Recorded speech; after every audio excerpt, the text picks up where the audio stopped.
It's hard to see the light from inside the frothy haze of our quarantine bubbles, but there is a way through the corona-apocalyptic mess we've ended up in.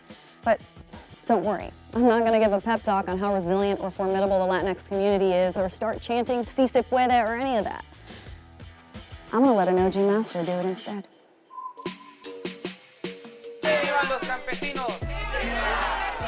The movement is being attacked to take away the right to strike at harvest time. The time that we first started our first struggle, and in our boycott, and in our strike.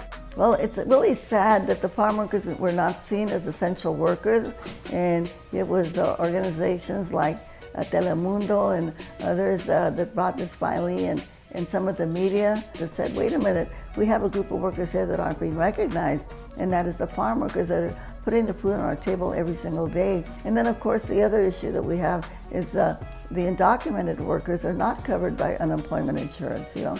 They are covered by disability insurance in California, but throughout the United States of America, the farm workers are not covered by unemployment insurance, except for California and Hawaii. That puts them at a big disadvantage. And then so many of our Latino community is, you know, they have pre-existing conditions like diabetes or hypertension or valley fever, things that make it more vulnerable for them when they get the COVID-19. And so we have had so many deaths and so many illnesses, and that is a tragedy. A 40% increase in rent. Farm families living in county-operated labor camps march toward Visalia, California. I think activism has taken, you might say, on a new phase.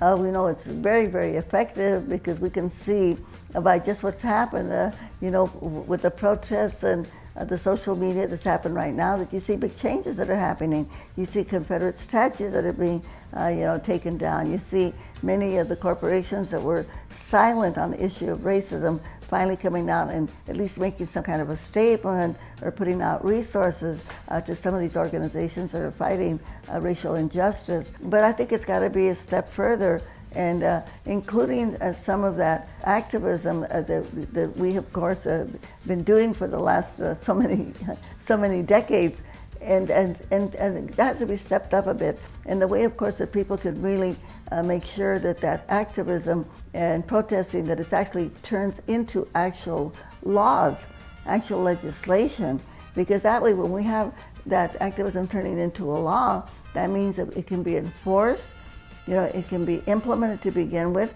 and then people have to be held accountable. Thanks for watching Radar 2021. Please like, subscribe, and comment down below, and let us know what issues are important to you. Because let's be honest, there are a lot of issues to choose from. So many.